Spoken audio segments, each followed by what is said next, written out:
بسم اللہ الرحمن الرحیم۔ اللہم صلی علی محمد وعلی آل محمد وبارک وسلم۔ ہمارا آج کا موضوع کلمہ طیبہ کو روح میں کیسے بسائیں۔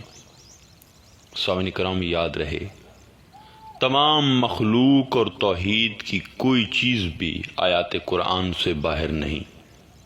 نہ بحر و بر کی کوئی چیز اور نہ خشکی و تر کی کوئی چیز۔ فرمان حق تعالیٰ ہے، اللہ ہی کے پاس ہیں غیب کی کنجیاں، اس کے سوا کوئی نہیں جانتا جو کچھ خشکی میں ہے اور جو کچھ تری میں ہے۔ جب کوئی پتا گرتا ہے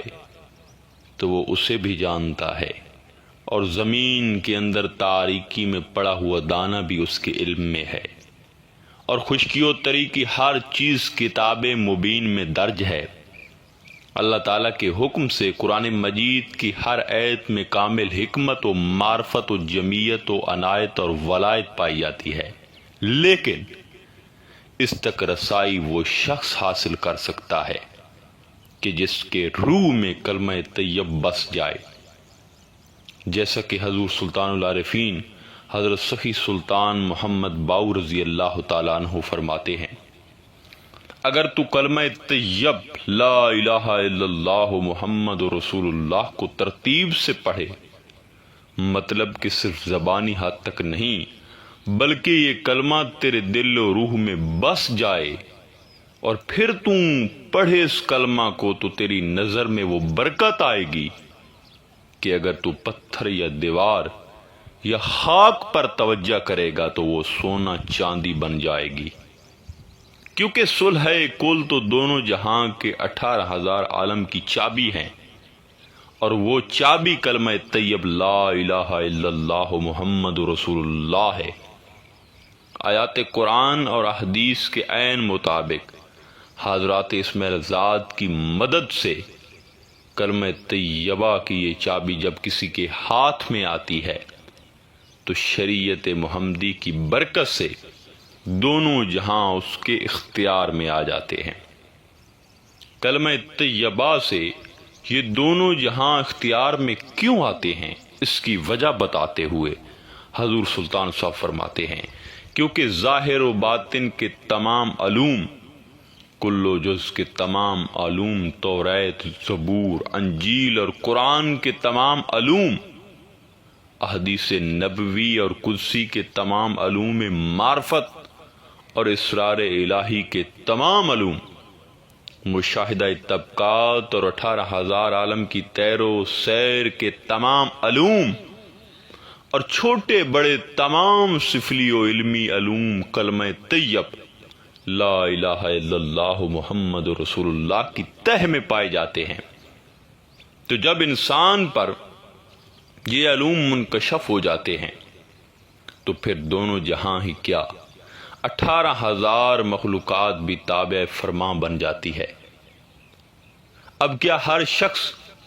جو کلمہ طیب پڑھتا ہے تو اس کا دونوں جہاں میں اختیار یہ تمام باطنی علوم پر دسترس ہوگی؟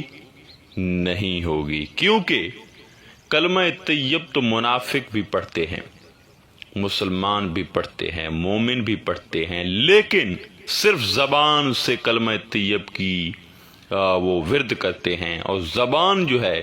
ان کی زبان میں کلمہ طیب رچا اور بسا رہتا ہے، لیکن کلمہ طیب جو ہے ان کی روح میں نہیں بستا، ان کی روح نہیں پڑتی، اور جب تک کلمہ روح میں نہ بسے تو بات نہیں بنتی۔ لیکن اب کلمہ روح میں کیسے بسے گا؟ تو یاد رہے کلمہ طیب اس وقت تک آپ کے روح میں نہیں بستا جب تک کہ کوئی آپ کے روح میں بسانے والا نہ ہو، اور بسانے والا وہ ہو جس کا روح میں کلمہ طیب پہلے سے بسا ہوا ہو، رچا ہوا ہو۔ جس کے دل میں کلمہ طیب بسا ہوا نہ ہو تو وہ آپ کی روح میں کیسے کلمہ طیب کو بسائے گا؟ اور آپ کی روح میں کلمہ بسانے سے پہلے آپ کو اپنی پہچان کرواتا ہے وہ، کیونکہ جب تک آپ خود کو ہی نہیں پہچانیں گے تو کلمہ کی پہچان آپ کیسے کر سکتے ہیں؟ کیونکہ آپ کے وجود میں جو نفس ہے وہ بڑا چلاک ہے، وہ کلمہ کی رمز کو آپ کو جو ہے سمجھنے نہیں دے گا، جیسا کہ سلطان صاحب فرماتے ہیں مرشد کامل کو چاہیے کہ کلمہ طیب لا الہ الا اللہ محمد رسول اللہ کی چابی سے طالب کے وجود سے خزائن اللہ کو کھول کر تمام لال و جواہر جو ہے وہ دکھا دے، یا پھر تلسم خدا وجود میں نفس کے شیر و سانپ کو تصور اسم الذات کی آگ سے جلا ڈالے اور طالب کے وجود سے تمام خزائن کو نکال لائے۔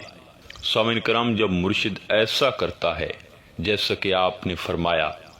تو پھر یہی کلمہ طالب کو کہاں سے کہاں پہنچا دیتا ہے، جیسا کہ حضور سلطان صاحب فرماتے ہیں کہ جان لے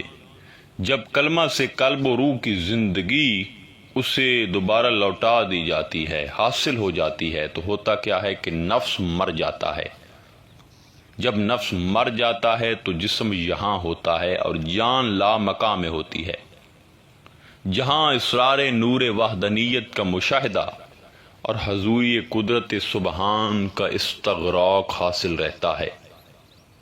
مراتب عظمیٰ و سعادت کبریٰ کو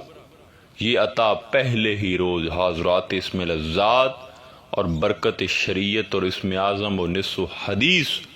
اور آیات قرآن و کلید کلمہ طیب لا الہ الا اللہ محمد رسول اللہ سے کھل جاتی ہے۔ سامعین کرام، جب کلمہ روح میں آ جاتا ہے تو پھر ہوتا کیا ہے؟ آپ فرماتے ہیں سن کے معرفت توحید اور مشاہدہ قرب حضوری یہ ہے کہ جب طالب اسم لذات اور کلمہ طیب لا الہ الا اللہ محمد رسول اللہ کو اپنے تصور اور تصرف میں لاتا ہے تو اسم لذات اور کلمہ طیبات کے ہر حرف سے نور کی تجلیات پھوٹتی ہیں جو اہل تصور کو لا مقام میں قائم ہونے والی مجلس محمدی میں پہنچا دیتی ہیں، جہاں حضور علیہ الصلوۃ والسلام کے سامنے دریائے وحدت الہی موجزن رہتا ہے، جس میں طرح طرح کی موجیں وحدت وحدت وحدت کے نعرے لگاتی رہتی ہیں۔ جو آدمی دریائے توحید پر پہنچ کر نور الہی کا مشاہدہ کر لیتا ہے تو وہ یہاں جو ہے عارف باللہ ہو جاتا ہے، کیونکہ یہاں پر طالب کی روح اور دل کی آنکھ کھل جاتی ہے اور وہ معرفت راز کے مقام پر پہنچ جاتا ہے، اور مقامات ذات و صفات اور طبقات زمین و آسمان کی کوئی چیز اس سے مخفی اور پوشیدہ نہیں رہتی۔ یہ ہے کلمہ طیب کی شان۔ تو آخر میں دعا ہے کہ اللہ تعالی ہم سب کی جو روحیں ہیں ان میں کلمہ طیب کو بسا دے۔ انشاءاللہ تعالی ملتے ہیں ایک نئے موضوع میں، تب تک اللہ نگہبان۔